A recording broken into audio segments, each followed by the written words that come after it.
Hello दोस्तों, नमस्कार। स्वागत है आप सबका हमारे इस अगले वीडियो में फर्स्ट ईयर एग्रीकल्चर।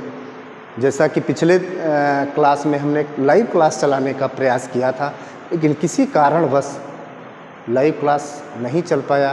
थोड़ा नेटवर्किंग प्रॉब्लम या थोड़ा डाटा प्रॉब्लम जो भी है, थोड़ा उसका जो है लोकेशन क्लियर नहीं हो पा रहा था उसका, तो इस वजह से अच्छी क्लास नहीं चल पाई थी।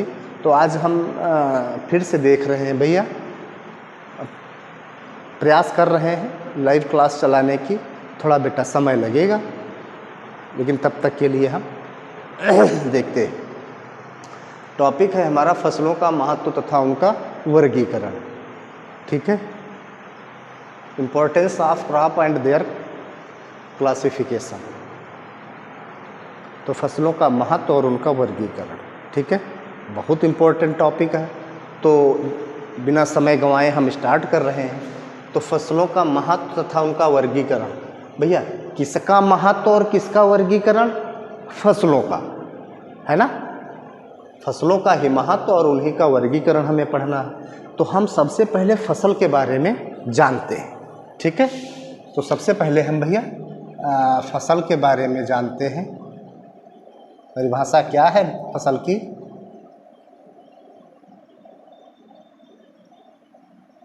निश्चित समय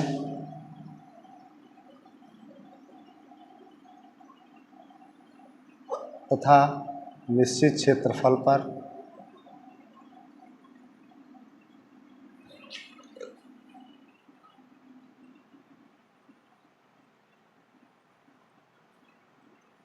जब किसान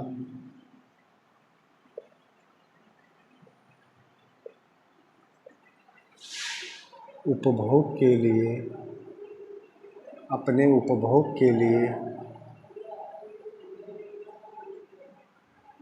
फसल उगाता है,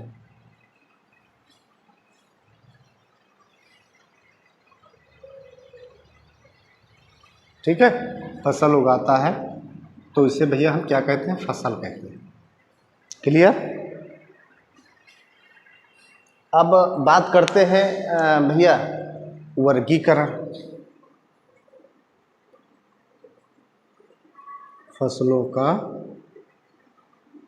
वर्गीकरण, तो जैसा कि हमने आपको बताया था कि जो फसलों का वर्गीकरण है, उसके तो वैसे तो बहुत से वर्गीकरण 8-10 तक हैं, लेकिन जो आपके सिलेबस में मेन वर्गीकरण है वो भैया 4 हैं।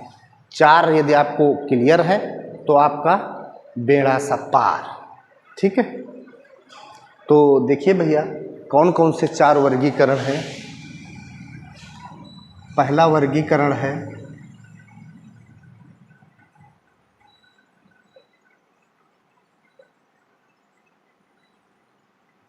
ऋतुओं के आधार पर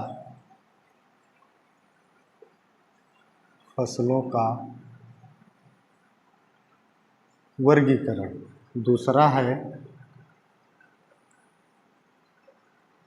जीवन चक्र के आधार पर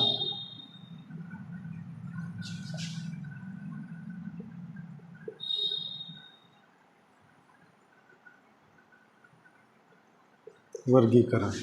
तीसरा है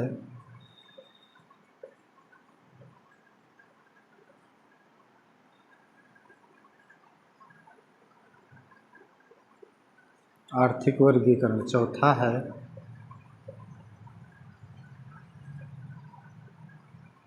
विशेष उपयोग के आधार पर फसलों का वर्गीकरण। ठीक है भैया, ये 4 वर्गीकरण हैं मेन आपके। पहला है ऋतुओं के आधार पर फसलों का वर्गीकरण, दूसरा है जीवन चक्र के आधार पर फसलों का वर्गीकरण, और तीसरा है फसलों का आर्थिक वर्गीकरण, और चौथा है विशेष उपयोग के आधार पर फसलों का वर्गीकरण। ठीक है। अब देखिए, अब हम थोड़ा इसकी परिभाषा को एक बार फिर से समझते हैं। देखिए, जब तक हम फसल को नहीं समझ पाएंगे तब तक उसके वर्गीकरण को हम भैया नहीं जान पाएंगे। तो कह रहे हैं निश्चित समय तथा निश्चित क्षेत्रफल पर।